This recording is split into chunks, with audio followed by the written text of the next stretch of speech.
That's weird. That's weird. Kind of wearing me out.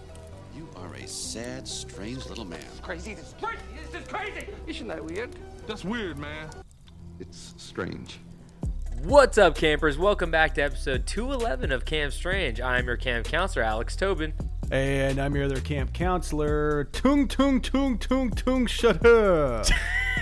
And we're back to bring the spooky, wacky, weird, strange, and You didn't ask me. mid 19th century. I didn't ask you what your word was. I would have told you butt baby. Oh, there we go. And the butt baby. Crocodilo, crocodile. But Tralali, tralala. before we tell you these stories, we gotta catch you up on any of the weird news you may have missed. And David, do you want to start, or do you want me to Sure, start? I could start. I could say Okay. one thing right now, though. I mean, this we might have missed a month. Things have been busy. You know, what do you want from us? But I would say, like, most of the big, wacky, weird news in the last month has all been political. Yeah. And so I've got only one, and it's not too political, but Marjorie Taylor Greene says evil being defeated after Pope Francis's death. Well, Isn't she just a southern peach? I was Isn't gonna she say, just a doll? I think she missed the memo because when the Queen died, she was pretty silent. Okay, I'm sorry. I'll take that back. I just mean, we're pro Queen, but she was a lizard person. Yeah. And so it has to be addressed. Do you think the Pope is also? Is that like a conspiracy? Maybe that's why she's saying it. She just thinks the Catholic Church is being run by Satan. Oh, really? Yeah. Oh, because I thought she was. I mean, it's kind of interesting to see somebody like turn on their base, because I feel like most people are Christians who are supporting her. So To be fair, I will read the entire tweet by Green. Today, there were major shifts in the global leadership. Evil is being defeated by the hand of God. it's really weird too, because he seemed like I think the reason she's saying that is because he was like clearly the nicest Pope and like clearly the most open-minded Pope. Absolutely. And I feel like, she wanted the Pope to be like, oh, if you're gay, you're actually going to hell. And the Pope was and the Pope's like, you're all God's children. God loves you all. And I'm not even like religious. I grew up Catholic, but I'm not religious. And I saw that guy and I'm like, God, like that makes like Christianity seem pretty cool, actually. Like I kind of fuck with that. And then, I bet the next Pope they're going to choose is going to be Ray Fiennes or something, Anybody see Conclave? How topical is that movie now? Did you see that movie? I did not see that movie. I don't really know much about it. I'm not really interested in it, but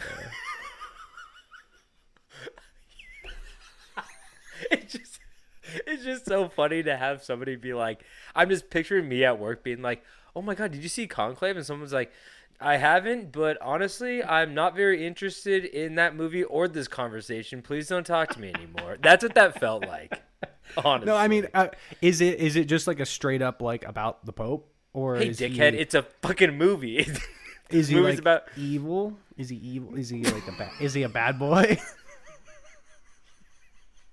Yeah, Marjorie Taylor Greene breaks into the Vatican with. Didn't they make like a show called The Young Pope, and he was like hot and sexy, and like had all that sexual tension and stuff?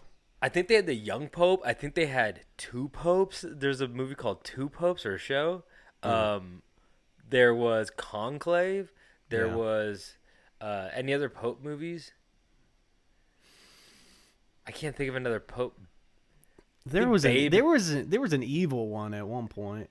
I think Babe Pig in boy. the City is loosely connected to the Vatican. Dunstan checks in. They're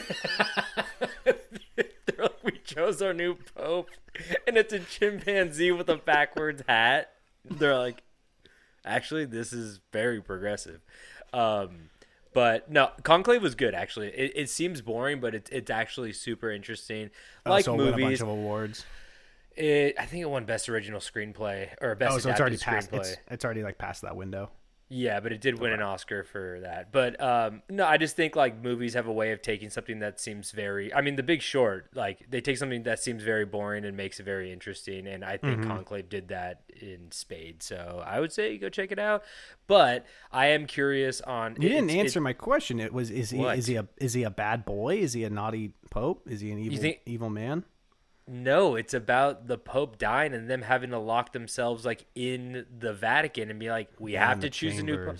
Yeah. And it's about everybody's like scheming to try to become the new Pope, and it's like a backstabbing blackmail type situation going on. Oh, you said it sounds okay. I mean, I would have preferred like the bad boy.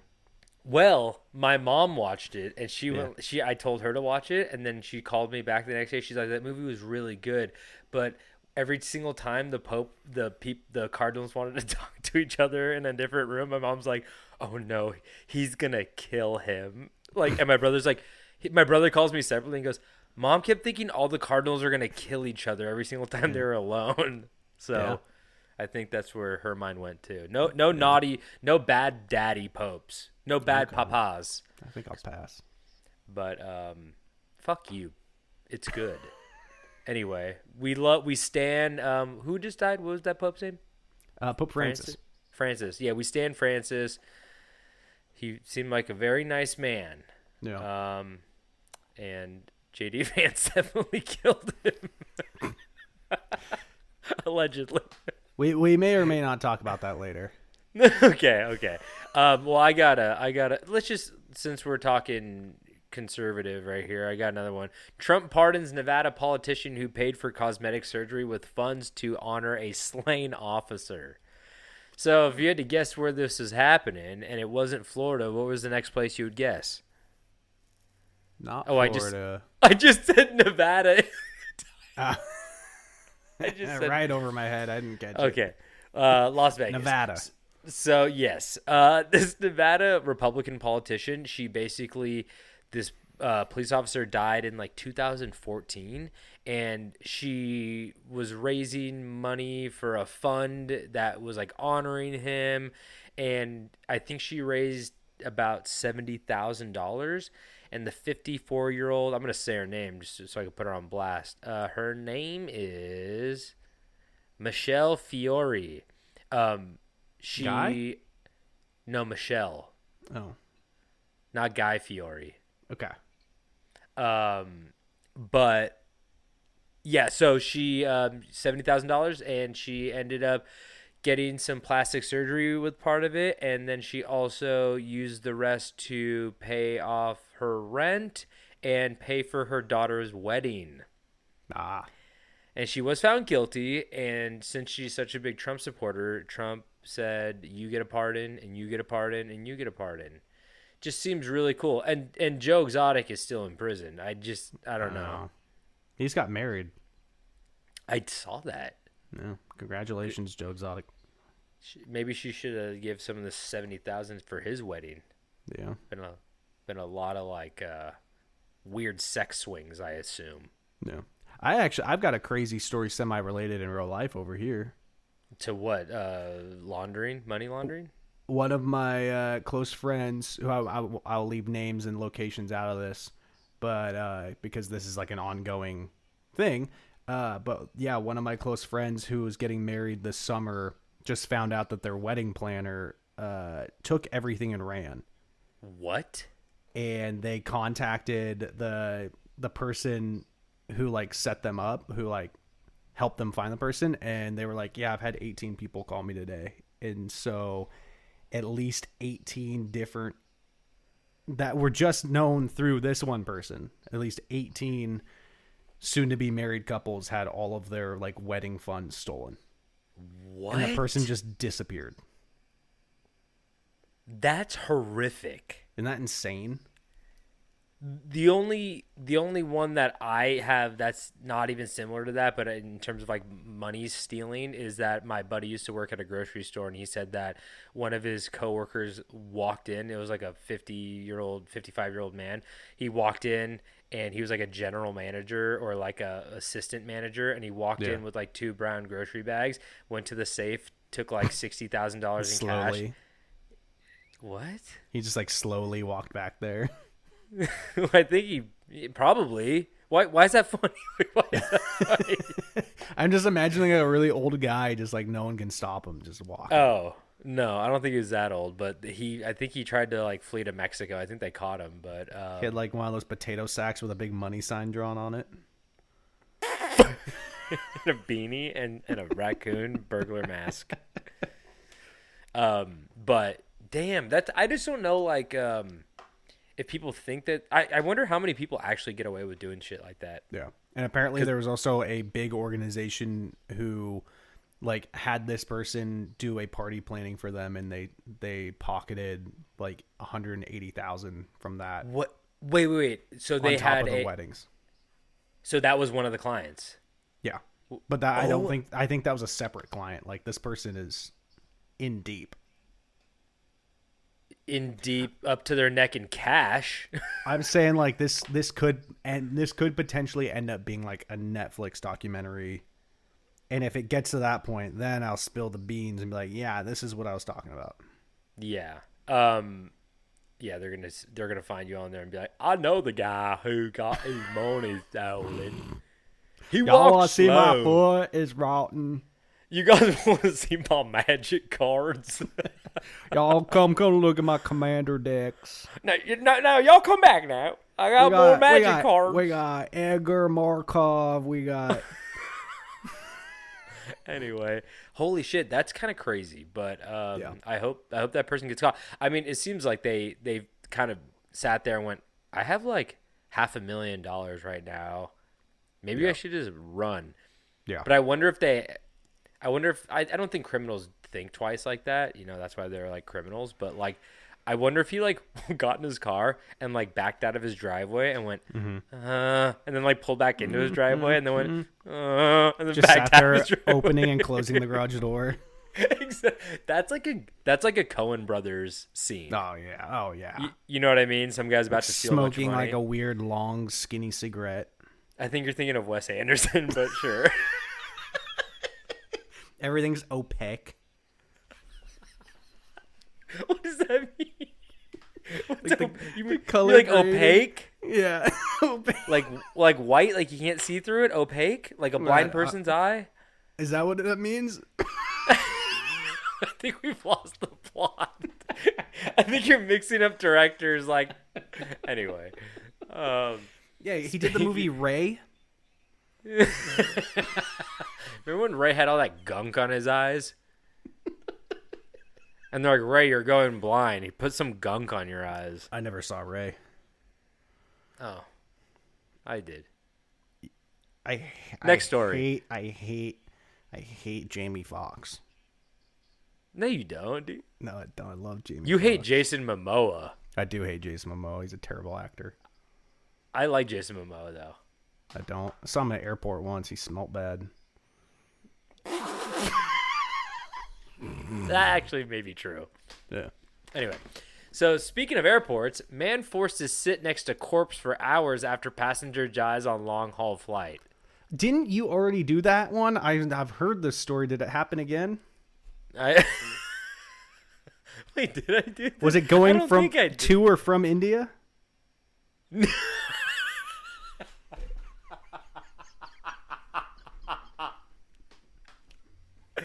That's some Indian airline shit right there. Why did they be doing that? But it did it? Because I'm pretty sure last time you said they were going to and from India. No, trip. So this is Venice. a different one. Venice. Oh, Damn Italians. That's so Italian coded. Was it Pope Francis? That's not in Italy. Vatican City is its own country. That's true. That's true. But anyway, no. I think they said a couple. I think just people keep dying on airplanes, and then they're like, yeah. So this is a couple. Article.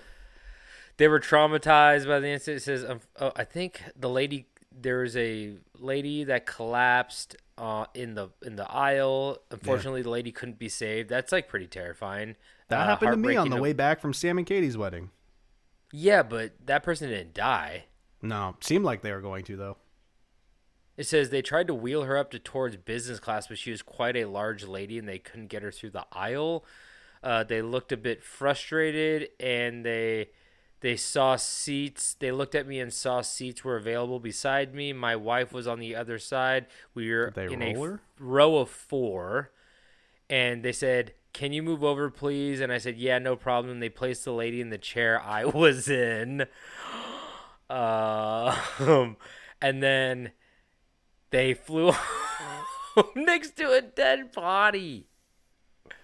Oh, wow. And they put a blanket over her. Oh, so they're fine. Yeah. The blanket keeps all the stench. Yeah, the stank shield. Yeah. They put her in a big bag, a big Ziploc. At this point, when are we going to start having body bags on airplanes? Because I feel like this is a regular occurrence. Yeah, I mean, like, I was kind of curious. I'm like, if they didn't put the lady in a seat, where were they going to put her? Next to the food? We talked about this last time. Just put her in the bathroom. Did I cover this story already? No, the last one you said it was, I swear it was a flight either leaving or going to India. And it was like a long flight. Oh, okay.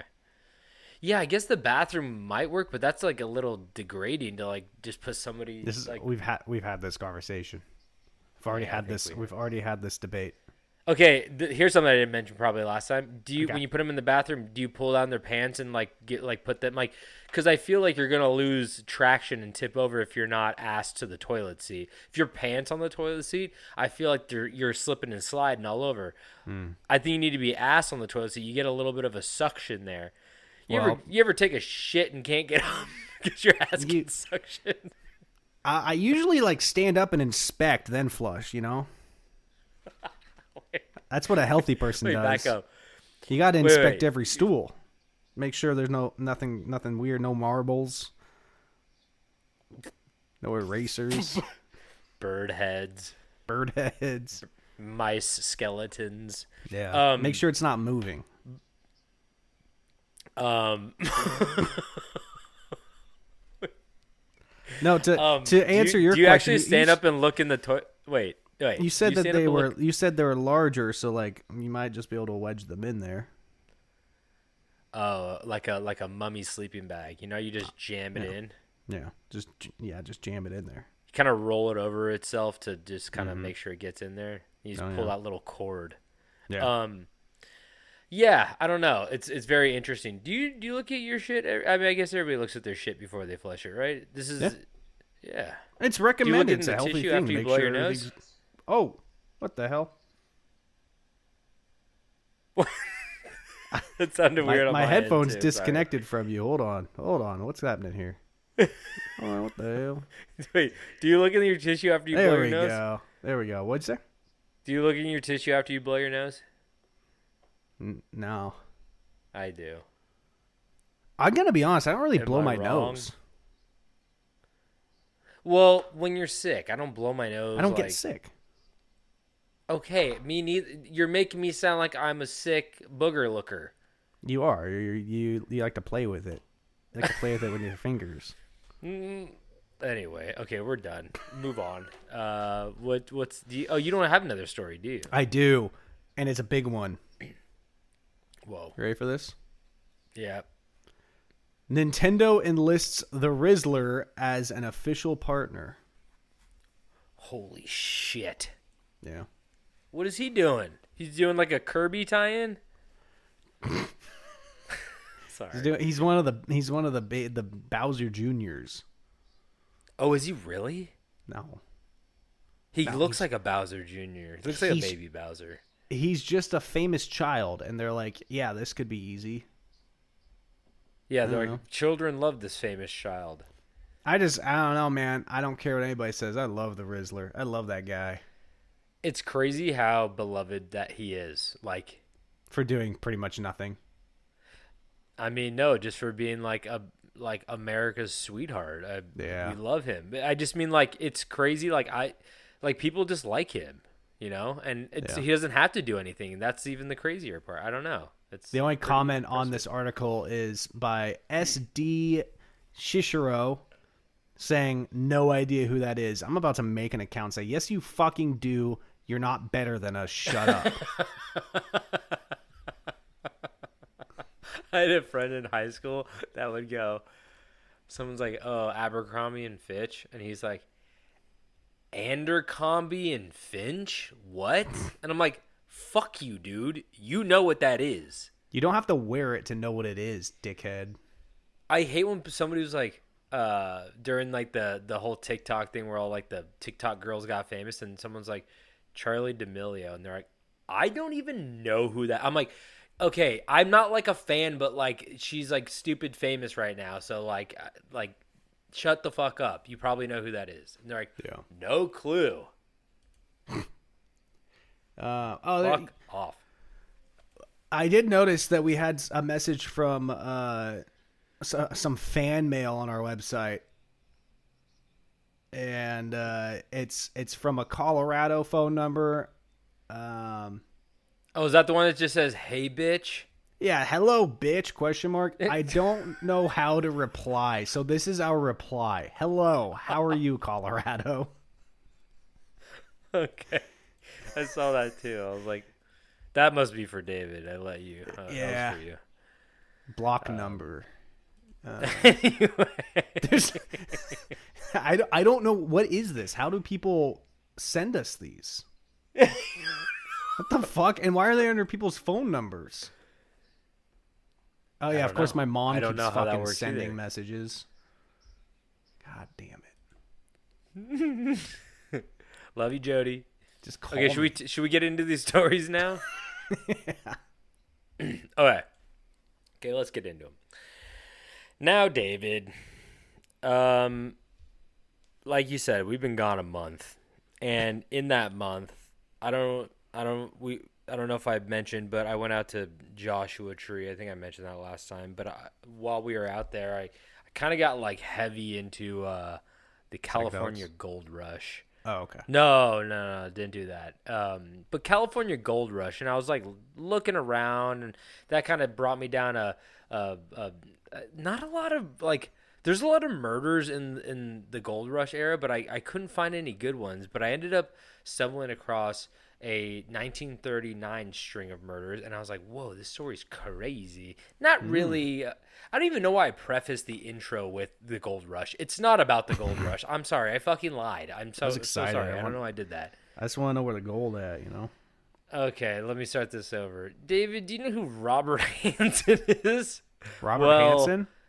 Doesn't matter because I'm going to tell you about him today. And he was like a bad guy. Cockeyed Hansen. So let's just get into it, okay? So Robert Hansen was born in Estherville, Iowa, February 15th, 1939. The elder of two children to mother Edna Hansen and father Christian, a.k.a. Chris Hansen. Well, you have a seat over here. Yeah. So, as a child, Robert was painfully shy, had a stutter, and scars on his face from severe acne. Brother, been there. Because of this, he had trouble making friends and turned to outdoor activities for entertainment as he became proficient in hunting and archery. These are the kids you got to watch out for. Yeah. These secluded loner kids who get really good with the weapon. Yeah. Red flag. I'm going to make sure. See, you could harness this energy. Mm-hmm. Like, what I'm going to do is I'm going to make him a loner for sure, like father, like son. It's a given. And I'm going to give him nunchucks. Uh-huh. And he's going to become international Bruce Lee impersonator. Okay. And that's how we're going to make our fortune. Like birthday parties and weddings? No, okay. Hollywood Boulevard. Yeah, with the big Chucky. The big. It's called The Big Time, where you're in front of Grauman's Chinese Theater with homeless Batman and Big Chucky. and crackhead Marilyn Monroe. It's really fun. They touch you. Don't forget about Big Chucky. I know Big Stevie. Yeah. No, you can imagine Big Stevie, but like Big Chucky's way bigger. Wait, like Chunky the doll? Yeah, like Chunky the doll, Big Chunky. Yeah, Big Chunky is good. He has like the knife. Remember his slogan, his like catchphrase? It's chunkin' time. Fuck. Yours is better. Mine was I'm a doll. I'm a doll. It's chunkin' time. It's chunking time. That's good. Okay. So, at 18, he joined the Army Reserves, but was discharged after 1 year, which is when he became an assistant drill instructor at the police academy in Pocahontas, Iowa. 2 years later, in 1960, he would marry a nice young woman and also commit his first crime. Hey, that's marriage for you. Nothing like my wife to get my blood boiling to make me go commit a crime, I tell you. Oh, yeah. My damn wife. Oh, don't get me started on my wife. So, on December 7th, 1960, Hansen was arrested for burning down a Pocahontas County school bus garage. Hell yeah. These kids are not getting to school. This is for revenge for his mistreatment in high school. Did you do this story? This is sounding very familiar. Oh my God, wait. Did I open up the wrong story? Wait. Oh. Wait. Wait. Wait. Wait. Wait.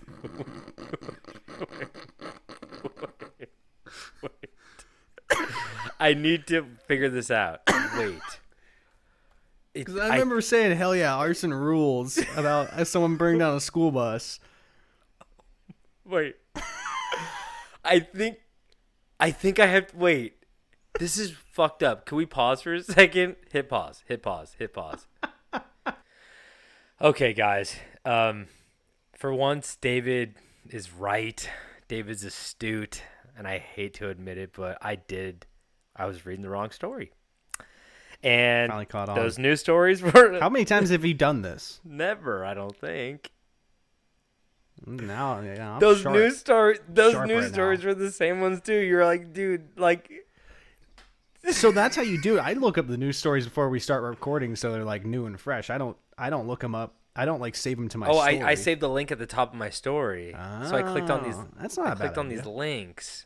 Oh my God. Anyway, okay, well, I'll save my good news stories for next week. But okay, well, now that is crazy. I was reading it being like, this seems familiar too. What the fuck? But I was like, I wrote it, so maybe I'm just rereading what I wrote. You know what? We didn't talk about Big Chunky last time. No, we didn't. We got that one in there. We got something out of it. It's chunking time. We got something out of it. It's chunking time. See, that would have been completely lost if you didn't make this minor mistake. Okay, here we go. Let's get into this real story. God this is about, damn it. Oh, we'll get into it. Okay. Phone now, keeps David, disconnecting. I just got back from the beautiful California desert as I went out to Joshua Tree. This is making more sense. The sprawling landscape, the lonely stretches of road, and the quiet desert art are both peaceful, but could be just as haunting. I'm gonna be so mad if this is about. Fucking the 49ers or some shit. No. Shut the fuck up! I was in my groove. The quiet desert are both peaceful, but could be just as haunting under the right circumstances. With little to no help out in the vast wasteland, danger always seems right around the cactus. But in the 1950s, terror came in the form that we don't really see today. A hitchhiker.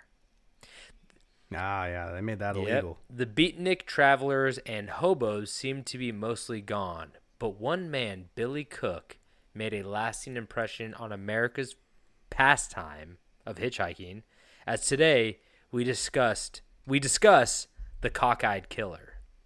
So, in 1928, Joplin, Missouri, Billy Cook was born into a harsh world. You see, at the time, the Dust Bowl, the infamous ecological and agricultural disaster, was raging in the Great American Plains, causing severe drought and difficult farming conditions. Being one of 10 siblings, Billy's parents, Laura and William Cook, needed a lot of food to feed their large family. Making matters worse, Billy's mother, Laura, died suddenly of a brain hemorrhage when Billy was just 5 years old.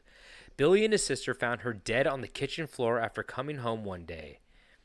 And now, with no mother and an abusive father, horrible living conditions, a droopy eye from a botched surgery, and endless teasing from other children, Billy started to become short-tempered and violent.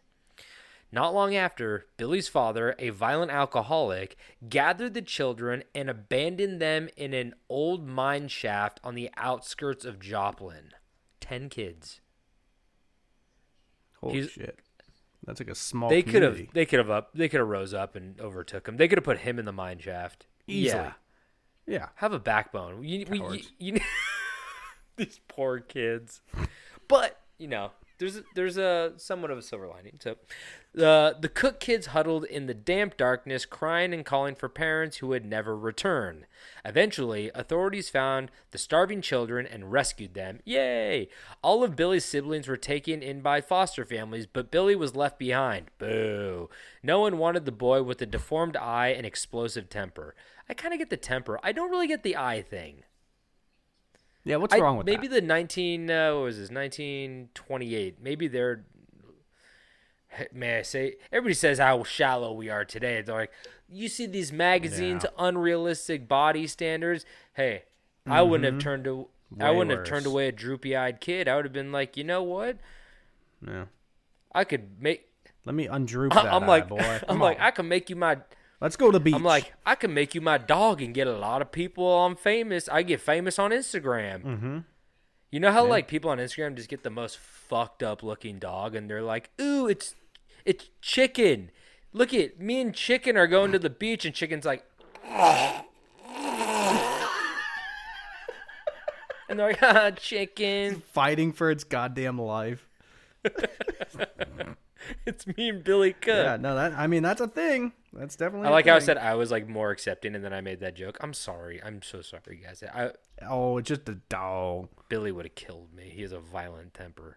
So, the state made a ward. The state made him a ward of the court, shuffling him between institutions and different caretakers.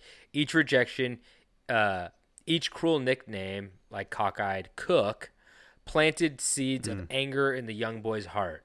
And by age 10, Billy had turned his back on humanity and the world. It seems like the foster care system literally just, not all kids in the foster system are like traumatized, but especially back in the day, it just seems like it breeds like horribleness. Now, the modern day, okay, back in the day, it seemed like it was like if you were in the foster care system, you were going to become a serial killer or like a traveling hobo. Now it seems like now it seems like if you're in the foster care system, the people who take care of you always end up being like the most evil people that are, and they're like, oh, they had 20 kids chained up in a basement and they're collecting their checks. So it's like, I don't know what happens to the kids, but it seems like these people are just like completely awful. I don't know. Yeah. See like all these Netflix documentaries about these fucking parents. So by 12 years old, Billy had already gotten into numerous fights and constantly skipped school, gaining a reputation with the local police at a young age. Hauled before a judge for truancy and petty crimes. Truancy means you aren't going to school. Billy shocked the court by snarling that he'd rather go to reform school than endure another day in foster homes. And this was because Billy actually did prefer the company of delinquents and jailers to that of a family that did not want him. Kind of sad. The judge granted his wish and Billy was sent to a juvenile reformatory, setting him on a path that would only grow darker. Would you be surprised if I told you that juvie made him into more of a hardened criminal? Wow. Just like a killing machine? Well, a violent machine for sure.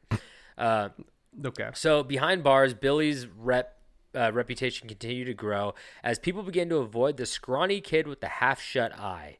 He was quick to fight and utterly remorseless. In one incident, a guard found young Billy strangling a dormitory cat for bothering him. That's so fucked up, dude. Oh my gosh.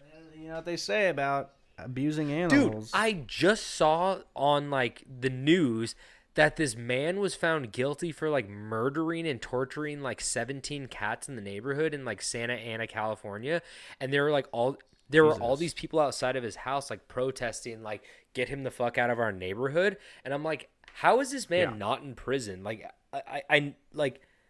I love animals, and I understand that like cats, like killing a cat probably has a different charge than killing a human, even though I think they should probably be equal. But like, as we all know, like psychologists have told us that like if you're killing animals, the next thing is you're killing people. So I feel like these crimes should be taken more seriously. 20 years in prison. I know they're cats. Like I said, I don't believe that, but I don't know. It's just like fucked up, kind of like super scary. Yeah, we had a story here recently of a guy that like. He like drove into like a neighborhood and like put a cat in a cage on the ground and shot it and then drove off, and like someone heard the gunshot and like saw him drive off and like went over and looked and just like found a dead cat in a crate that was shot, and it's just like what? I can't fathom that. I cannot fathom that.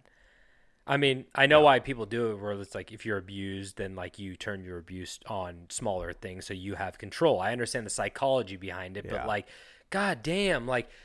Cats are I fucking love cats. I love cats and dogs and hamsters and crickets and bears and goats and hamsters and jaguars and leopards. I said hamsters, and that's it. Those are the only things I love. So at 17, Billy graduated from reform school straight into the infamous Missouri State Penitentiary, having assaulted a taxi driver during a botched holdup. Poor taxi driver. They can't catch a break. Thrown in among hardened adult convicts, the teenager learned new lessons in cruelty, and he even attacked a fellow inmate with a baseball bat. Who gave the prisoner the goddamn baseball bat? They're playing in the yard. They're like, the local team's like, we need more players. Can we start playing? We need another team to play against. We've been playing Pepper in the outfield for 14 weeks. What were you gonna say? Sorry. Yeah. What's that movie? What's that movie with Adam Sandler and Nelly? Adam Sandler. Oh, The Longest Yard. Okay, good. Longest Yard. Yeah. I was about to make fun of the longest outfield. Yep. So nearly beating the man to death with the baseball bat. That's crazy. Billy's explosive temper and penchant for violence earned him a reputation as a hellraiser behind bars. And like I mentioned, that was at 17 years old. But at 21, Billy Cook emerged from prison a hardened man. He emerged from prison a hardened man, a violent temper, a droopy eye, and now the words "hard luck" crudely tattooed across his knuckles, along with the letters and numbers MS-13. Jesus Christ. I'm joking. He did not. So the ominous tattoo seemed to foreshadow the fate of any hapless stranger who crossed his path.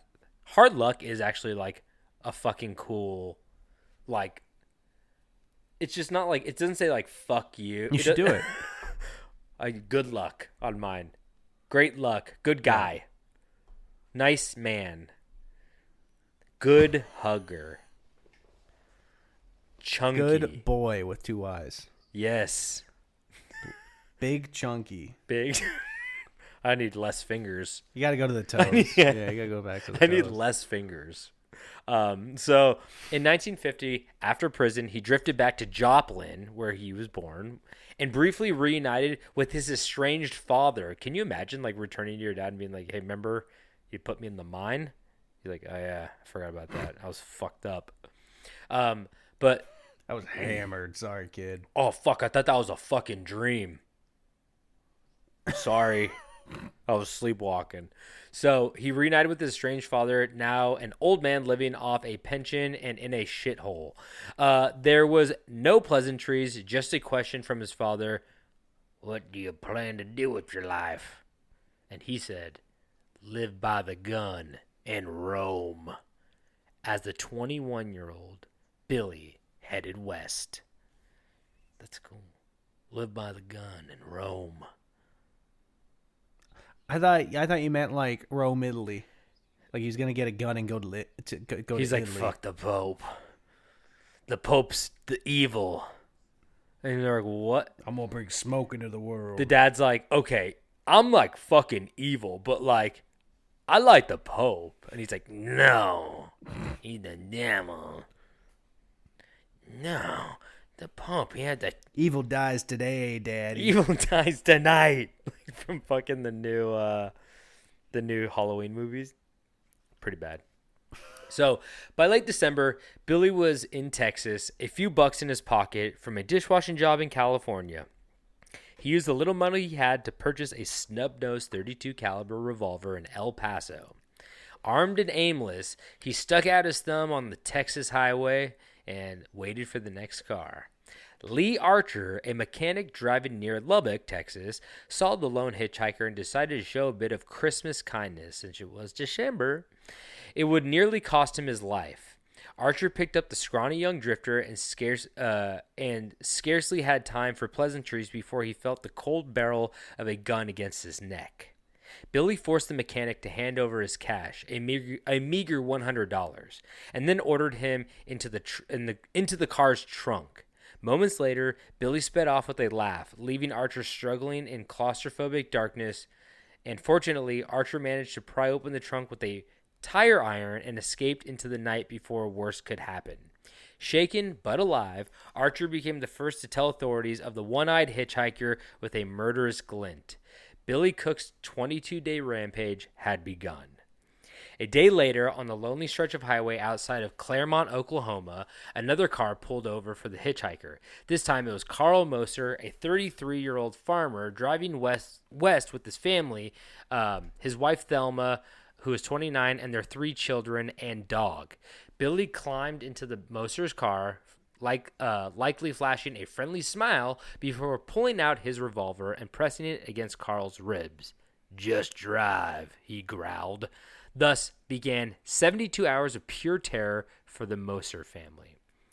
For 3 days, Cook held the Mosers hostage in their own car, forcing Carl to zigzag across the back roads of Oklahoma, Texas, and into Missouri. Can you imagine driving in a car at gunpoint 3 states for 3 fucking days? Like, what the fuck? Like, I don't even know. It seems like he was. At one point, he just wanted to shoot you, right? I was gonna say, it just seems like a joyride at this point. Like he just kind of got a high off of them being scared of him or something.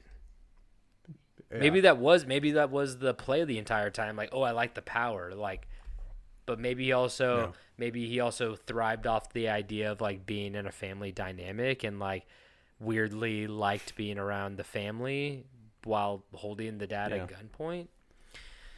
That's usually how my family trips went. Was one of the kids held a gun to my dad while he Dad drove. couldn't stay awake while driving on long distances without a gun to his temple. It's the only way you could have sex too. Okay, I'm sorry. So say sorry to my mother. No, I'm sorry, Jody. It was a joke. It was a metaphorical dad. So the terrified family froze stiff the entire time, begging the man to let them go. But each time he only replied with the same response: "Keep driving." On the 3rd day of their captivity, the Moser's station wagon pulled into a small filling station near Wichita Falls, Texas. Billy Cook had allowed this stop for fuel and supplies, but he never let his guard or gun down. While Billy was distracted for a moment, Carl lunged at Billy in the tight confines of the car, and the 2 men struggled fiercely. But with a furious growl, Billy overpowered Carl, jamming the barrel under the man's chin. Billy ordered Carl to drive on, and the defeated father complied. Any hope of escape was gone, and sometime shortly afterward, Billy brought out Billy brought them out to the desert and killed everyone in cold blood. The mother, father, the 3 kids, and the dog. It was super fucked up. And the dog? And the damn... You can't eat the dog. And in a dark twist of irony, Billy disposed of the Moser family's body by dumping them into an abandoned mine shaft near Joplin, his hometown. That's ironic. What if it was the same mine shaft? It says the very kind of pit where his father had once let him die. So I don't think it was the exact same, but I mean, like, I feel like this man is just like a super interesting, the worst person in the world, obviously, but like a super interesting psychological study. Like what was were there psychological motives to that? Like, you know what I mean? Like one last act of power over them. It's hard to tell, but so Billy Cook didn't linger. He commandeered the Moser's vehicle and fled, leaving behind not only a gruesome scene, but also sales receipts for his El Paso revolver in the back seat. Idiot. Lovely. Yeah. Good idea. I didn't know they had receipts back then. So a day later... it won't have a credit card on it, but they could probably take it back and say, like, who bought this day, and they could probably give a description. But I guess with a gun, they'd probably take his name down. Like this. I'd like to return this. And they go, what's returning? And they go, I bought this here, and I figured I actually don't want it. And they go, Do you have any proof? He's like, no, maybe we should like print out a piece of paper that like says that I bought it. I don't know about that. What would you call it if you did? I'd call it a receipt. Receipt. I like the sound of that. You mind if I spell it? Sure. R. Please do. C. E. I. What else? P. Yeah. T. What else? Sir, yeah. R. Sir, did you put a P in there? Yeah. You said receipt, didn't you? Anyway, so a day later, the Moser's bullet-riddled Ford was found abandoned on the roadside outside Tulsa, Oklahoma, smeared with blood and peppered with holes. The discovery sent law enforcement into a frenzy, and a nationwide alarm went out describing a cockeyed killer. A cockeyed killer hitchhiker, armed and extremely dangerous. Wanted posters with Billy Cook's grim mugshot were plastered at every truck stop and border crossing, and Billy Cook, now dubbed the Bad Man of the Highways, was the most wanted man in the Americas as 1951 dawned. So it seemed like they figured out who he was pretty quickly, which is actually surprising because, he has a very distinct look. His eye kind of gave him away, but I'm guessing that somebody at the gas station was like, something was not right. These people were fighting in a car, you know what I mean? And they're like, one guy had a cock eye, and then once that first guy was like, hey, I ran into that guy too, and he has his mugshots. It makes sense, I guess, but it's always really surprising to me when like before like forensic, investigations, they're just like so quickly getting these people, and I was like, god damn. I feel like I would be a good cop back then, because I'd be like,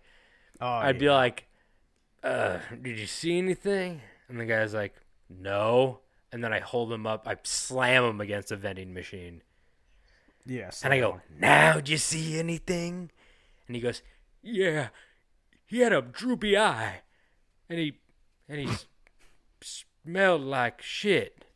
And I said, David Stokes, god damn it. That guy again. So your whole thing is that you would be a good cop if you could attack people. I just mean you got to get answers out of people. Don't you know everybody's lying to you all the time? You got to show force. Yeah. You know? Yeah. It's true. Yeah, the guy's like, he had a chode. And I'm like, god damn it, David Cockeyed Stokes. He had chunky written on his knuckles. And he had and a pants full of shit.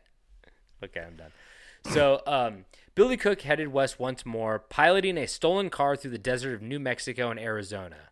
By now, he knew every lawman in the country was hunting him, but a perverse pride kept him going.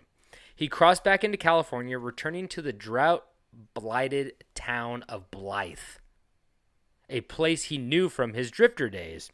There, on January 6, 1951, Deputy Sheriff Homer Waldrip, fucking love that name, caught wind of a suspicious stranger matching Billy Cook's description. Waldrip remembered Billy as a former dishwasher in town and suspected he might come back to familiar territory. The deputy went to question a friend of Billy's at a local motor court. I don't know what that is. Motor court. It's like a raceway. Maybe. Yeah, that makes sense. So he went to go question his friend at a local motor court, and it was a setup. As Waldrip stepped into a shabby motel room, okay, this doesn't make sense now. Shabby motel room next to the racetrack. I can't hardly get any fucking sleep around here. Yeah, you're right. I wrote it a week ago. So, but when he stepped into the shabby motel room, Billy Cook lunged from behind the door and shoved a gun to the lawman's ribs. He loves doing that. He said, "You horny now?" And he said, "What?" And he said, "My daddy taught me this is the only way to arouse a man of the law." Now, where's the closest mine shaft? Did you say shaft? Okay, I'm done. Sorry. The deputy's blood turned to ice. In a heartbeat, Billy disarmed Waldrip, John Wick, relieving him of his service revolver, and now the outlaw had a cop as his prisoner.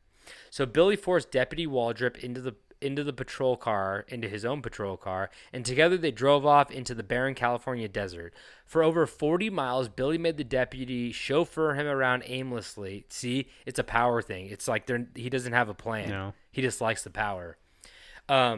Yep. Deputy had him chauffeur him around aimlessly, the outlaw riding in back with the gun trained on Waldrip's neck and boasting of his crimes the entire time. Here's the problem with the desert. If you're driving, you got a gun at your back. You can't even like drive into a tree. There's no trees out there. Yeah, true. Yeah, Swerve off the road. You're just driving on flat land in the middle. It's like, come on. So, but don't forget about Big Rock, though. Oh fuck! I didn't think about Big Rock. There is Big Rock. Like, knowing me, I'd be like, "Here's my last chance," and I'd like swift turn and like hit the rock and just like kind of dent the fender slightly, have the airbag go off, and have him just shoot me in the back of the head. And I'm like, I thought that would go differently. Or you just miss Big Rock, the only thing you could hit. I turn at the big rock, I miss the big rock, and then he's like clearly about to shoot me in the back of the head, and I go, I thought this was the road. Sorry about that. I thought this was the road. This isn't the road? What the fuck are you doing? I thought this was the road. This is not the road? You just get into a character. Just get into a character, scare him a little bit. I'm like, what the frick? What the hell? Oh, I thought this was the road. Just keep saying that over and over again. Okay. It's a good way to get shot. So he chillingly described the murders of the Moser family, that's how they got all the details, in vivid detail, reveling in the deputy's visible distress. Hey, you don't like when I tell you these stories, huh? Oh, I thought this was the road. Waldrip fought to keep his composure, but he was convinced he would be the killer's next victim. At some point during the hellish drive, Billy casually informed Waldrip that he planned to put a bullet in his head and dump him like the others. Billy ordered Waldrip to pull over to a remote stretch of highway near the desert town of Oglebay, California.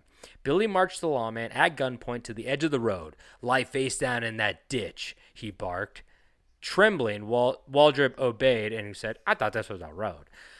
Pressing himself into the dusty earth, he heard the click of the revolver's hammer cocking. Deputy Waldrip squeezed his eyes shut, waiting for the inevitable gunshot that would end his life, but the shot never came. After a long pause, Waldrip looked up to see Billy Cook climbing back into the police car. In a final act of brazen contempt, Billy spared the deputy's life and simply drove away in Waldrip's patrol car, leaving the lawman shaken but unharmed. Waldrip couldn't believe his luck. And later, it would be reported that Billy spared Waldrop because the deputy's wife had once showed him a small kindness when they worked together at a cafe. The only human decency he would recall. But that would be the last bit of mercy he would show. Kind of crazy. That's why you need to marry a good, nice woman who helps people. Yeah, real decent. Oh, Martha, she's a nice, decent woman. A good, decent woman is what you need by your side. I need a woman to keep me on the road because I thought this was the road.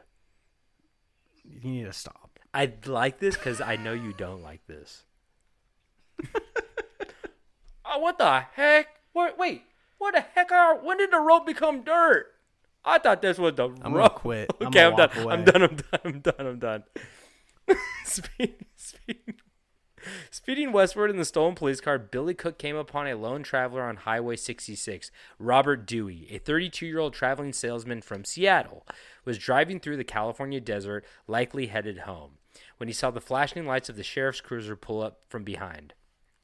He dutifully pulled over and, unaware that the deputy approaching the car was actually a killer in a stolen uniform. Billy quickly overpowered Dewey at gunpoint and shoved the man into the patrol car. Now Dewey was his second hostage of the day, but this time Billy had no intention of sparing anyone. Driving down the Lone Stretcher Road in an eerie and dark silence, Dewey mustered some courage and made a grab for Billy's gun. The car veered wildly, I thought this was the road, tires screeched on the pavement, and the vehicle careened off the highway, plunging into the open desert, a.k.a. the road. 2 shots rang out, and when the dust settled, Robert Dewey lay slumped against the car door, a bullet lodged in his skull. Billy realized the crash had disabled the police car, so he trekked his way back to Dewey's own car, parked where the salesman had left it, and within minutes, Billy was back on the road, now driving the victim's vehicle. Robert Dewey's corpse was discovered the next day in the abandoned patrol car exactly where Billy left him.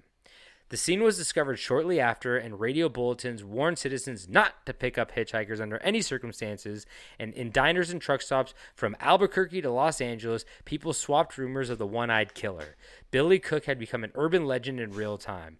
The monstrous hitchhiker, a boogeyman of the open road, and he was still out there, armed and desperate. And now we're coming up close to the end. With the net closing in, Billy Cook decided to make a run for it, leaving Robert Dewey's car in Mexicali, Mexico, as he slipped across the border into Baja California. The date was January 8th, 1951. Billy must have hoped he could lose himself in Mexico beyond the immediate reach of the American law. But even south of the border, his face was shown from the wanted posters and news reports. 2 days later, near the dusty coastal village of Santa Rosalia, Billy approached 2 American prospectors camped by the roadside. Oh, there's our gold tie-in. They're like, is this California? And they're like, no, this is Mexico. And they're like, fuck, there's no gold here. And they're like, wait, is this gold? I'm like, that's a piece of dried dog shit. And they're like, oh. And they're like, wait, is this the road? You don't like Mexico, huh? Jesus, man. Wait. No, that's not what I'm trying to say. There was no gold in Mexico. Actually, there might have been gold in Mexico. Was there not any gold? How would there not be any gold in Mexico if there was so much in California? Well, I don't think there was any in Southern California. It was all Sacramento, Yeah. and they found a silver mine in Nevada, but Northern California was all the gold. I was just setting up my is this the road joke. I just threw a piece of it's still not funny. No, it actually is, and that's where you're fucking wrong. Billy approached 2 American prospectors digging up dog shit, camped by the roadside. James Burke and Forrest Damron. The men were on a hunting trip, unaware. Okay, were they on a hunting trip or were they prospecting for gold? They were hunting for gold. Oh, I like that. Unaware that the scruffy hitchhiker who greeted them was a notorious killer, Billy quickly drew his gun and kidnapped the 2 men, forcing them into their own vehicle. He had a new plan: use the hunters as cover and transportation to travel deeper into Mexico. For 8 days, Burke and Damron were forced to accompany Billy Cook on a grim journey southward. Fucking 8 days. Jesus. Anyway. On January 15, 1951, Billy and his 2 hostages rolled into Santa Rosalia, a small port town on the Gulf of California. By a stroke of fate, the local police chief, Luis Parra, had been alerted to Cook's possible presence in the region. As Billy's car coasted into town, dusty from travel, Parra recognized the one-eyed, tattooed-knuckled man behind the wheel almost immediately. The image from the wanted circulars was unmistakable. The chief approached casually, not letting on that he knew. Billy Cook, likely exhausted and hungry, let his guard down for just a moment, and when the car stopped. In a daring maneuver, Chief Parra stepped forward, yanked the .32 revolver straight out of Billy's belt, and lunged at him. Before Cook could react, the chief and the officer pounced on him and wrestled him to the ground, snapping handcuffs onto his wrists, and it was over. After 22 days of carnage and flight, Billy Cook was finally captured without a shot fired. The news broke quickly that the Hitchhike Killer had been caught in Mexico. In the border city of Tijuana, crowds gathered to witness the unusual transfer of the infamous prisoner. And on January 18th, a throng of onlookers watched and cheered as Mexican officials escorted a shackled Billy Cook to the borderline, where they then pushed him across the international line as an undesirable alien straight into the waiting arms of the U.S. lawmen. Billy snarled and fought, but it was no use. In that instant, Billy stated, "I hate everybody's guts, and everybody hates mine." Pretty cool. Billy pleaded guilty to 5 counts of kidnapping to avoid the death penalty, and instead he was sentenced to 300 years in prison, 60 years for each count, by a judge who took into account Billy's awful upbringing and questioned his sanity. The judge declared that society itself bore blame for creating such a monster, sparing Billy's life for the moment, but California said, "Nuh-uh." And in October of 1951, Billy was extradited to California and tried for first-degree murder on the killing of Robert Dewey. This time, the outcome was never in doubt. A jury found him guilty and made no recommendation of mercy, which meant a mandatory death sentence. On December 12, 1952, inside San Quentin State Prison, 23-year-old William Edward Billy Cook Jr. was led to the gas chamber where he was killed with cyanide gas. He had no final words, no remorse, just a chest full of air as he held his breath, cyanide gas filling all around him, but Billy would take a breath shortly after and die strapped to a chair. Oh, wait, he did have one last word, or one last sentence. He said, "Shut up, I don't care. I don't want to hear it. I can see your fucking face." That's crazy that they got him without like shooting him. Yeah, they just lunged and grabbed the gun and jumped on top of him. I think he just kind of let his guard down and forgot. Yeah. Nowadays they would just blast. Yeah, he forgot him. that this wasn't the road. But yeah, they would have lit him up. Yeah. They would have never got that close. Like they would have been like, let's snipe him from a distance, actually. But yeah. So that's Billy Cook, man, the Hitchhike Killer. Wow. Billy Cook, is that with an E at the end? No. Okay. C-O-O-K. Oh, C-O-O-P-K. There's a secret P in there, like receipt. You shut up. There's not a P in there. There's a P. No, there's not. I'll P in you. Okay. You can't say that to me. Unless you hold a gun to my temple. All right, take me to dinner first. As we all know, because we talked about it earlier, the world recently lost our woke Pope Francis. Wope. Our wope Francis. Now, whether or not J.D. Vance killed him or not is not our topic for today. Today I'm going to talk about something I keep seeing online, and that is the prophecy of the popes. Have you been seeing this? No. Keep getting videos about this. People freaking out about the prophecy of the popes. So the prophecy of the popes is also known as the Saint Malachi prophecy. And one reason this has started to gain so much traction is because according to the 900-year-old prophecy, Pope Francis was believed to be the last pope we would see before total and utter annihilation. Oh, what? Yeah. So I in this hate that. 900-year-old, yeah, that sucks. I hate annihilation. It hurts. But also, it's gonna like, hurt. Yeah, but maybe not. But like rapture, I'm okay with that. Annihilation seems like I'm gonna get that big fucking rock with a face on it and Mario jump on top of me. He's gonna go. Ugh. That's what I feel like annihilation. What's that guy's name? But that'd be quick though. I don't think you'd feel it. You know that noise isn't from him; it's from the things he crushes.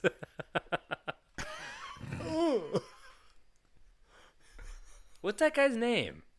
Wait, I don't. you keep going. I'm gonna look it drive up. me crazy. What's the rock's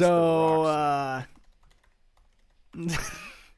Oh, his name's Rock the Dwayne Johnson. Thwomps. Thwomps. That's what it is. Yeah, Thwomp. So in this, Wait, did that just say is Thwomp where an did I go? LGBT character? Oh no, never mind. They said Birdo's LGBT. Okay, yeah, that makes sense. Yeah. Oh boy. All right, where was I? There we are. So in this 900-year-old prophecy, Saint Malachi sat down and wrote out what would happen and who would be the next pope, or who the next pope would be from 1143 to now, aka the end of time. There were like 5 names back then. It is crazy how it's like Benedict the 65th. Wait, are you serious? Is it really? You know, I don't think it got that high, but it got. Yeah, it's like Michael Francis, Pope John Paul. Remember him? What I don't get is I think we've had 3 popes in our lifetime so far. Yeah, I all think the they popes. they choose their name. Yeah, what? How? Why? Why is that a thing? I think they choose their name like after a saint. Like I remember I did. Okay. I did the saint with the animal saint. What's the animal saint? Saint of animals. Saint of animals. Saint Francis. So that's when I got confirmed. The one that just died. Oh yeah, he liked an animal. What is XVI Roman numeral? Ooh, fuck. XVI. X is 10, V is 25, and I is 1. Wrong. V is 100? V is 5. What? Oh V my is god, 5. it is. Oh my god, I'm so stupid. 16? So 16. So there were 16 Pope Benedicts. What's 100? Roman numeral. I'm sorry, I'm gonna stop. Triple X. It's a C. It's a C. Oh, that's where it gets confusing. They start adding in C's. I can't believe I did. V was not 5. I'm fucking stupid. Is this the road? Fuck. Is this the fucking road? All right. So the prophecy was allegedly a private revelation given to the medieval man Saint Malachi, who was a archbishop of Armagh, Ireland. Of what Ireland? Armagh, Ireland. Armaph. Armagh. Receipt. And that was in the 1100s. Supposedly, he took a trip from Ireland to Rome, where he had a vision of the future popes and quickly jotted them down. The prophecy consists of 112 short phrases or mottos, if you will, in Latin that are supposed to represent the popes from Saint Malachi's time and onward up until there would not be another pope, which is where we're at now. The idea of there being one final pope only leads people to suspect that a cataclysm ending the world would be the only thing preventing a new pope to be sworn in. Because they believe when the popes end, the world ends. So let me get this straight. The mottos... This guy went from Ireland to the Vatican and was like, I'm going to give you a list of popes that are going to be popes, and then I'm going to put like the last name on there will be the last pope. Correct? Pretty much. Well, he had like a vision, like God spoke to him or whatever, and like told him all the popes that were to be, and then ended on one. And so, like, I mean, this was like 1143, I think I said. So, like, back then, like, not crazy to be like, damn, like, only a couple hundred, like, 140 something more popes or whatever, 112 more popes. Like, yeah. Back if then, I lived back then, probably wouldn't seem that crazy. Yeah, the world would end. If I lived back twice as many years.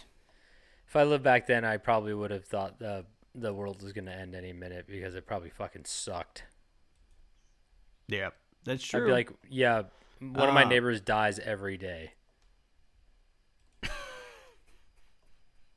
Probably. Pretty much. Yeah, my neighbor got diarrhea and died. He ate bread with fungus and now he screams 24/7. So these mottos generally contain references to one of the several topics, like the Pope's name, his place of origin, or a boy, that word did not come through. A crest, like a family crest, something like that. That has to do with like the name, the family, or anything like that, where they're from. That has to do with that Pope's life. They often involved wordplay regarding these things, which read in Latin is much more clear than English. You know, these kind of complicate things, because Latin be pretentious and unnecessary. Yeah. So some of these mottos are believed by some to predict the succession of the Catholic popes, concluding with the final pope being referred to as Peter the Roman. The second to last motto in the prophecy of the popes has been associated with Pope Benedict, who, which I think was 16, who resigned the papacy. Is that how you pronounce that? Papacy? Yes, he did. In 2013 and died at the end of 2022. Oh, he died? The election, yeah, he died 3 years ago.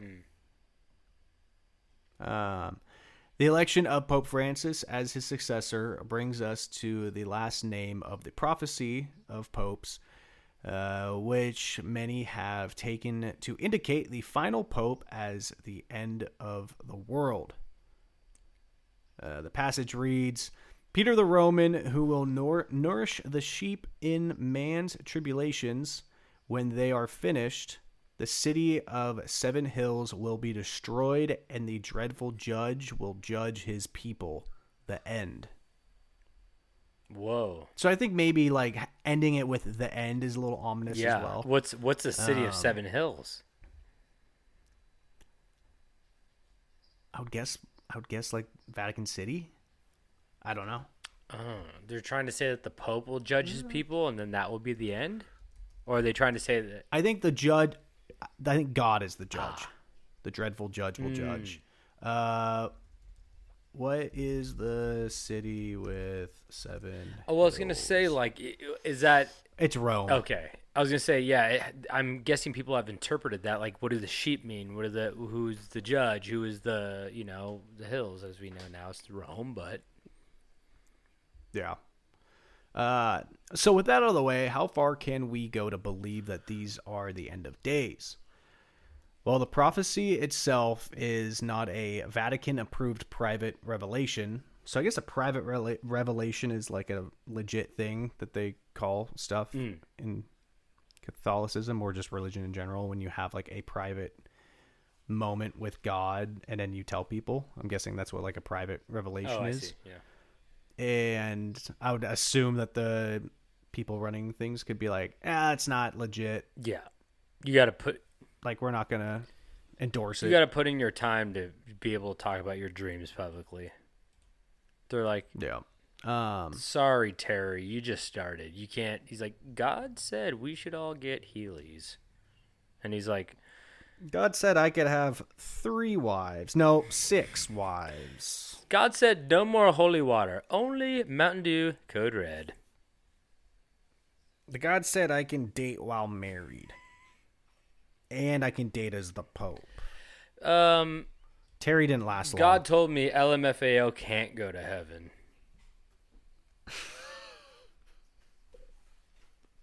Can or can't?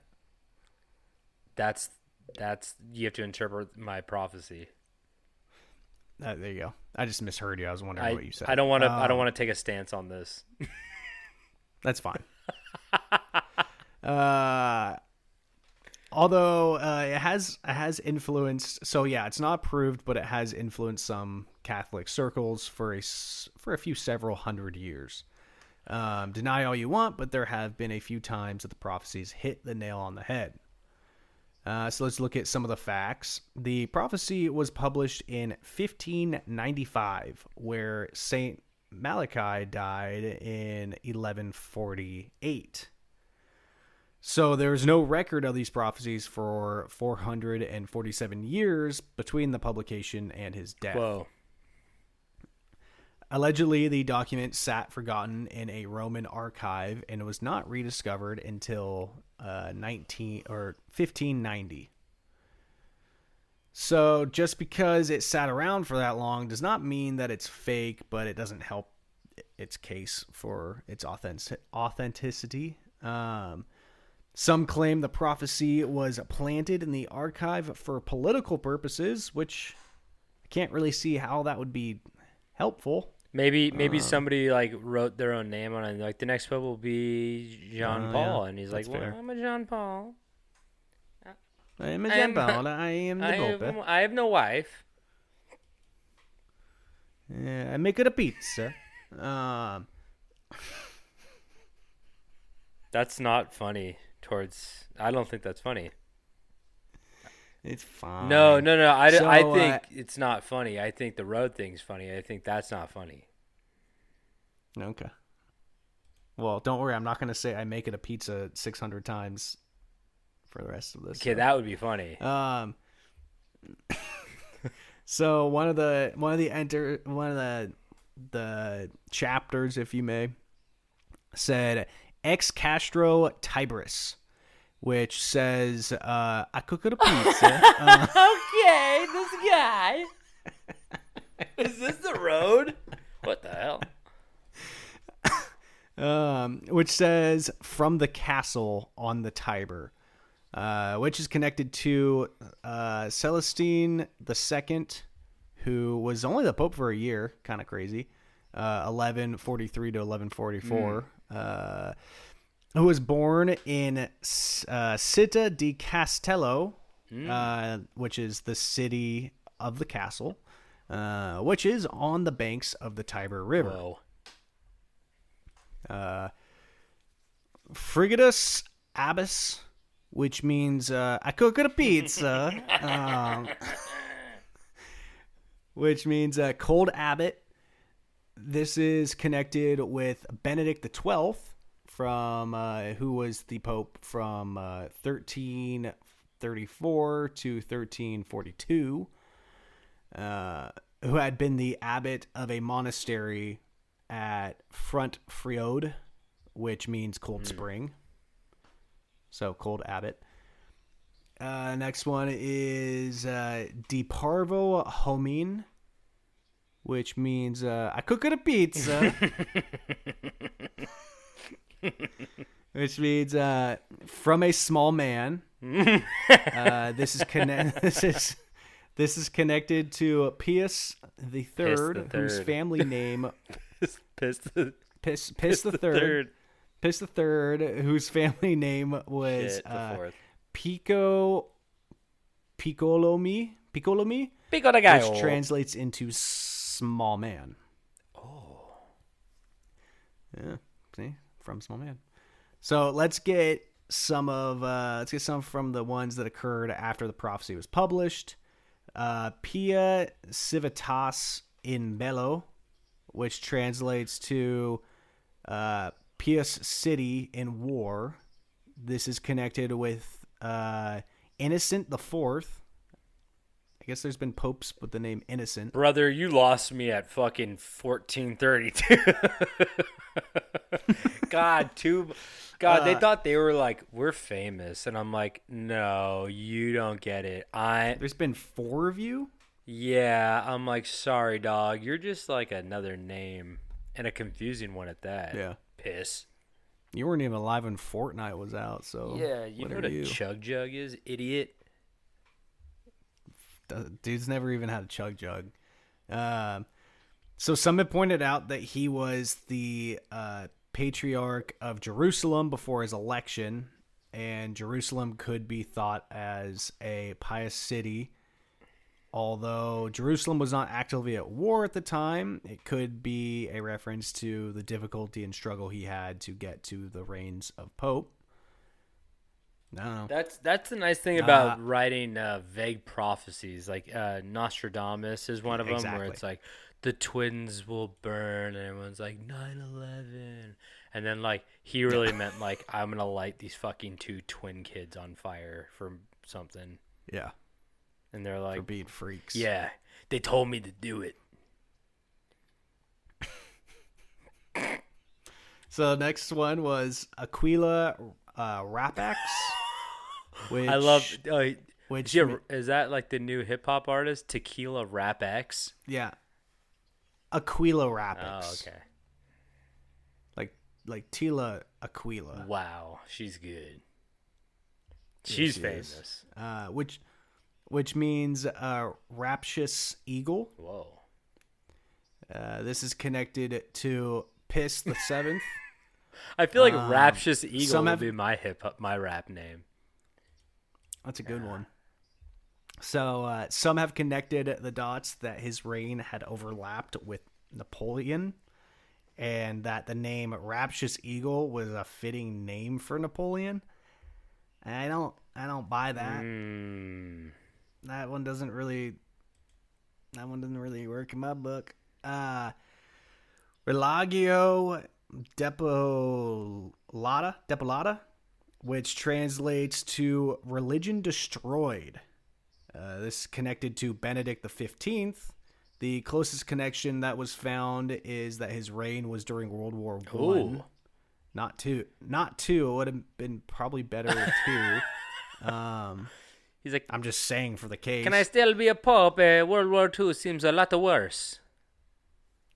Seems like a pretty bad. And yeah, you could argue that the war was a start to like a fracture for religion, but nothing was truly destroyed during this time except for people's lives, but not religion. Only those. You could argue it might have actually like strengthened religion. Yeah. In like bad times. So before we close this out, we have to look back on the one that started this resurfacing of the prophecy. The motto that described Pope Francis, Peter the Roman. So the name Peter has no connection to Pope Francis, whose full name before becoming... Are you Roman? Hi, Peter. Maybe that's what it is. Peter the Roman. That's you. Hi, Peter. Oh, no bark. I found out recently that one of our dogs barks every time I do that because he thinks someone's here. Joe Swanson? Yeah, he doesn't like Joe. Ableist. Ableist, bitch. So before he became the Pope, his name was Jorge Mario Bergoglio. He's a Jorge? Whoa. Yeah. Well, it's George with a J, so I'm assuming it's Jorge. Jorge? George? Yeah. Jorge. I don't know how they say it. Hello, I am Jorge. Is he from Austria? Yeah. So the closest connection that he held was that he held office of St. Peter. Oh. So like maybe that's the connection. Not from Pope Rome. Francis also had a small... He's not from Rome. Well, Pope Francis also had a small amount of Italian ancestry, but was not Roman. He was Argentinian. I was about to say, I saw a picture of him on like a bus in Argentina, and I was like, oh, I didn't know he was Argentinian. Yeah. But there's a heavy Italian influence in Argentina. And German. Uh-oh. Who went there? After what? Yeah, exactly. So there's no compelling reason to believe that Peter the Roman was Pope Francis. So with my research, I'm happy to say for everyone who has seen the videos online that it's a bunch of hogwash. This is just another attempt to do some fear-mongering to get clicks so someone can make money off their Instagram. Our constant daily struggles of this hellish landscape that we live in today is here to stay, baby. So buckle in and keep crying yourself to sleep because it's only going to get worse from here on out. Do you think that this was a guess what? What? I lied earlier. About what? Because now we're going to talk about how butt baby himself, J.D. Vance, killed Pope Francis. Shit. Wait, before we go into this, I was going to say, do you think that this whole thing is like resurfacing this? Is like there's a cardinal who's in the conclave right now, and his name's Peter, and then there's like another guy named Constantine, and Constantine really wants to be next pope, but like he knows Peter has like a really good chance, so he's like, hey, didn't that guy say that like if Peter was pope, we're all gonna fucking die? Yeah. He's like, hey Peter, I really want to be pope. Hey Peter, hey Peter, can you tell him that you might blow up the world? Please do it, Bonnie. Fuck Peter. Make him disqualify him. Fuck him. So okay, tell me about that's JD right. Vance. Vice President J.D. Vance killed Pope Francis. J.D. Vance met with Pope Francis just a mere 4 hours before Pope Francis drew his last breath. During Pope Francis's 12 years as Pope, he broke down barriers and was an advocate for the rights of LGBTQ+, and Dementia Birdo. Dawn and Butt Baby Vance couldn't stand it. Hated him. He's like, did you see Hillbilly Elegy? Probably asked him that. He was like, I don't speak English. He's like, I don't like the Ron Howard film. I cook a pizza. Apollo 13. Now the question of how he did it is the mystery. Is it possible that Butt Baby Vance is simply a demonic agent of the underworld who has been gifted with a venomous touch, poisoning his foes? Could it be an undetectable gaseous flume that secretes from his pores on command in his will? Or did the devil simply grant him a power of telepathic blunt force trauma with the ability to turn others' brains into a can of soup with just a mere eye contact? I like to think. Can I throw my guess in there?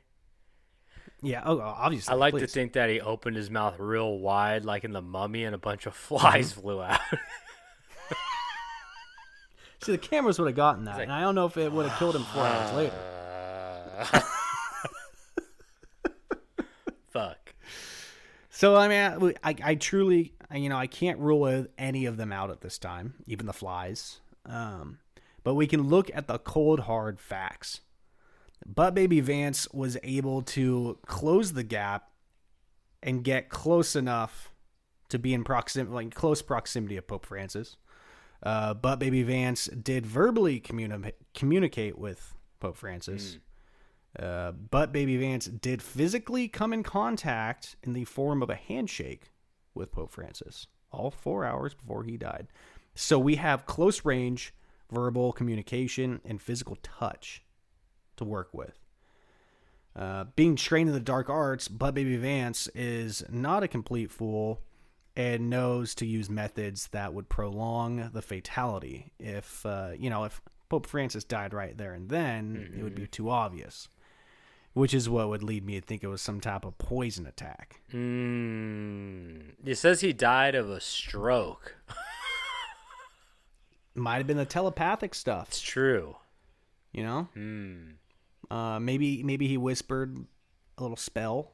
But for the sake of it, maybe Butt Baby Vance is just a cursed person. Maybe he's got a curse placed on him by the libs. The libs did it. So in the last few weeks, those witchy libs might have done it. In the last few weeks, the White House hosted the College football national champions, Ohio State, where Vance picked up the national championship trophy just for it to crumble in his hands. Yeah. Then, of course, he meets with the Pope just for the Pope to die 4 hours later. Then shortly after, Vance met with the Indian Prime Minister, Narendra Modi, and then at least 24 people were killed when a gunman opened up fire at a vacation resort in India.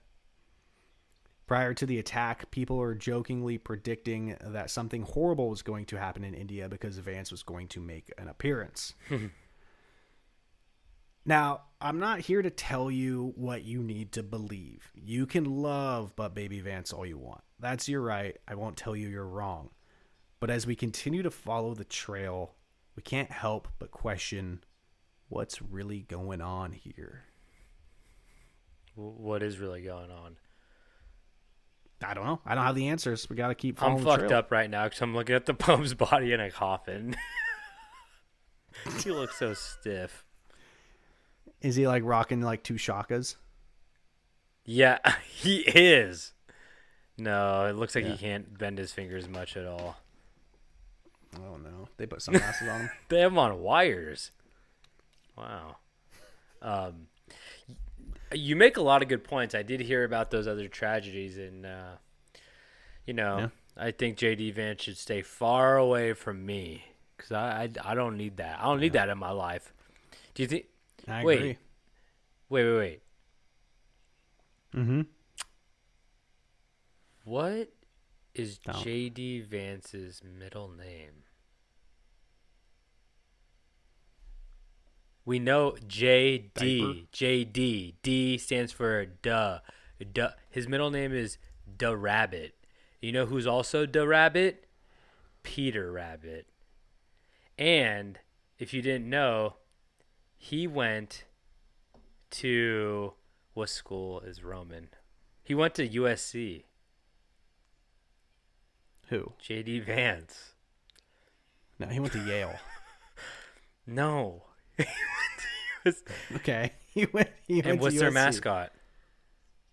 Yeah. Trojan. What's JD Vance's first name? James Da Rabbit Vance. And he so went much to worse. USC. The D is so much What worse. is it? Guess. Don. No. Del